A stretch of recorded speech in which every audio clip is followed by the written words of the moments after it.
Hola, un saludo desde La Habana y sí, como es tradición, ya cada mañana, de lunes a viernes, del lado de acá del micrófono les habla Joanny Sánchez, cubana, periodista, ciudadana. Además estoy en un jueves que ha amanecido muy cálido, con pocas nubes aquí en la capital cubana, así que abriré de par en par esta ventana 14 para asomarme e invitarlos a todos ustedes a que se asomen junto a mí a los temas y las noticias más importantes de este 29 de julio de 2021 aquí en Cuba. Hoy voy a empezar hablando de los reprimidos, los encarcelados, pero también los que han podido regresar a sus casas después de haber sido detenidos el pasado 11 de julio durante las revueltas populares. Pero antes de decirles bien los titulares, voy a pasar a servirme el cafecito informativo que está muy caliente, así que mejor lo pongo a refrescarse en la taza unos breves segundos y les comento los temas principales de hoy en este programa Ventana 14. Ya les adelantaba que iba a hablar de escarcelan a unos, condenan sumariamente a otros. Sí, la estrategia que está siguiendo el régimen cubano con los detenidos de aquel día 11 de julio y las masivas protestas populares en esta isla. También, para calmar la ira de los cubanos, empezará mañana la entrega de donaciones internacionales de forma gratuita. Ya les daré también algunos detalles al respecto. 18 días será el tercer tema. Sí, 18 días encerrada en su casa con un operativo policial ha pasado una periodista del diario 14 y medio. Les contaré no solamente lo que eso significó para su trabajo, sino también las implicaciones cotidianas, domésticas y psicológicas que tiene un hecho de esta naturaleza. Y por último, recomendarles un libro con el sugerente título de Cómo alimentar a un dictador, y que tiene entre sus páginas también referencias a Fidel Castro.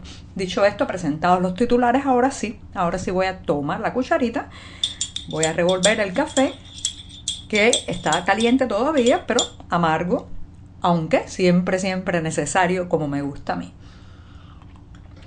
Después de este primer sorbito, los invito a que pasen por las páginas del diario digital 14ymedio.com para ampliar allí muchos de estos temas. Ya sabes, si vive en Cuba, tendrá que echar mano de un proxy anónimo o de un servicio de VPN para saltarse la censura contra nuestro sitio digital en los servidores nacionales.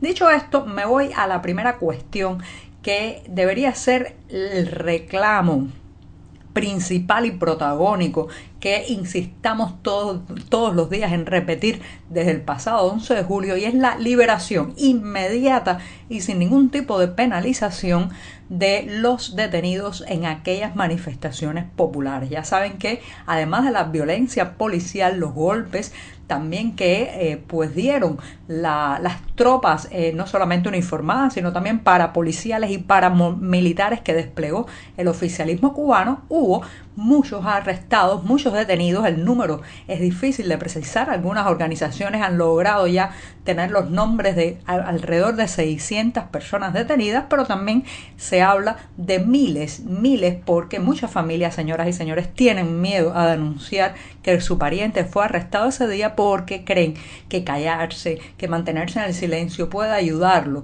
a ser liberado, cuando todos sabemos que en este tipo de regímenes hay que gritar y gritar alto. No quedarse callado no ayuda. Pero bueno, hoy me voy a dedicar a la estrategia que está siguiendo el régimen cubano con relación a algunos detenidos de aquella jornada. En el caso de los más visibles, de las personas más conocidas entre los arrestados, pues se está produciendo un proceso de excarcelación, como es el caso, por ejemplo, del ajedrecista cubano Arián González, que fue detenido durante las protestas y ya fue excarcelado y quedó libre de cargos. Algo similar ocurrió con el dramaturgo Junior García, quien no solamente fue arrestado, sino llevado incluso al centro de detención conocido como el Vivac, en la parte sur de la capital cubana. Ahora, mientras se están produciendo las excarcelaciones de los casos, podemos decir, más visibles, más conocidos, de figuras que pues tenían de alguna manera una imagen pública, o habían figuras públicas internacionales habían reclamado directamente por su excarcelación. Mientras eso está ocurriendo, a los anónimos, a los desconocidos, a los que no son un deportista de elite ni un artista conocido, pues a esos los están en muchos casos procesando sumariamente y condenando a penas de hasta 1 año de prisión por participar de manera pacífica en una protesta. Entonces, esta es una dinámica, señoras y señores, en la que el régimen cubano tiene una larga experiencia.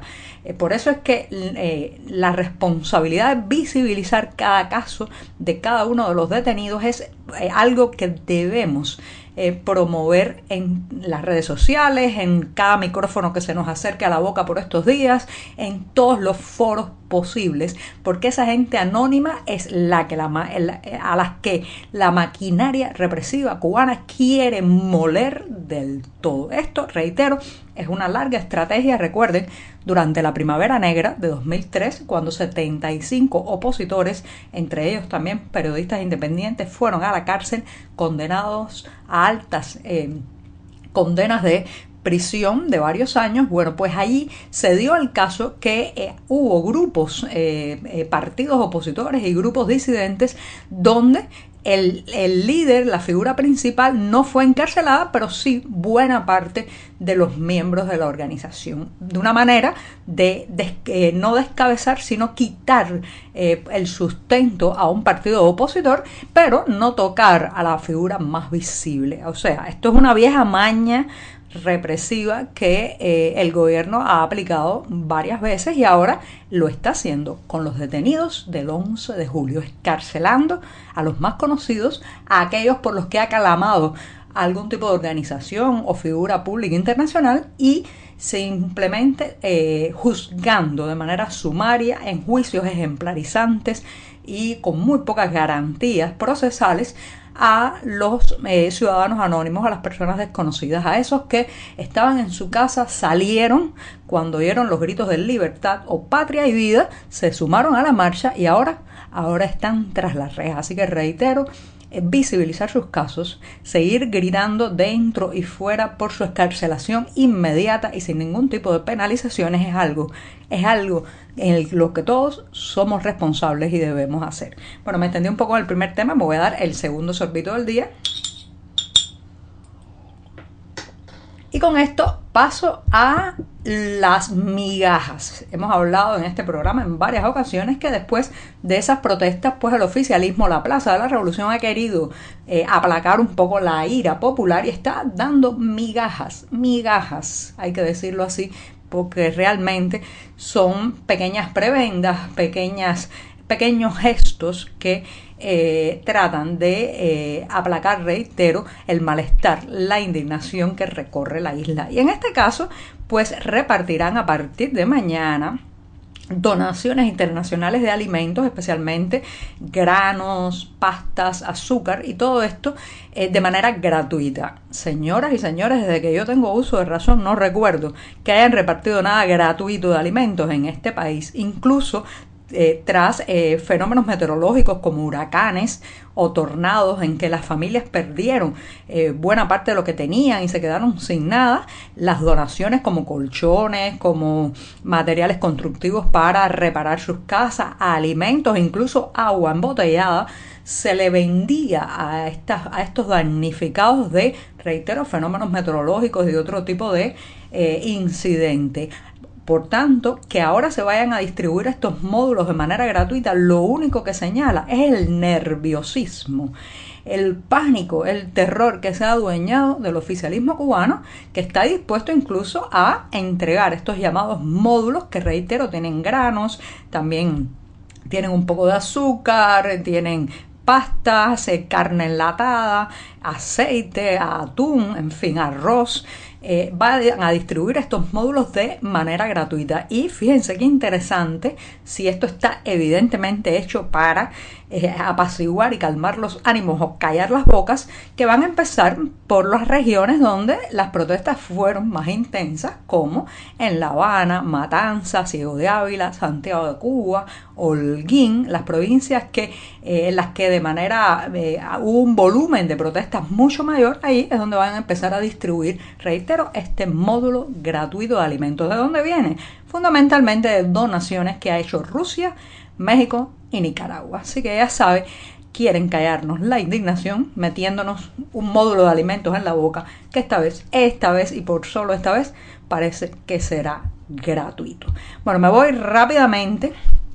En medio de estos arrestos, detenciones, la represión que sigue existiendo en las calles cubanas, también, señoras y señores, ha habido una técnica de impedir a ciertos activistas y periodistas independientes salir de sus casas. Una especie de arresto doméstico, una especie de arresto domiciliario absolutamente fuera de cualquier respaldo legal y que ha tenido un efecto muy negativo en todas esas personas. Ayer nuestra colega periodista Luz Escobar, reportera del diario 14 y medio, terminó después de 18 días, se dice fácil pero no lo es, después de 18 días terminó alrededor de su casa el operativo policial que le impedía salir de su vivienda. Ustedes se imaginan el efecto que tiene esto en las familias, sobre todo las familias que tienen niños, como es el caso de ella que tiene 2 hijas menores de edad, pero también en la dinámica doméstica, que usted no puede ni salir a comprar un pedazo de pan,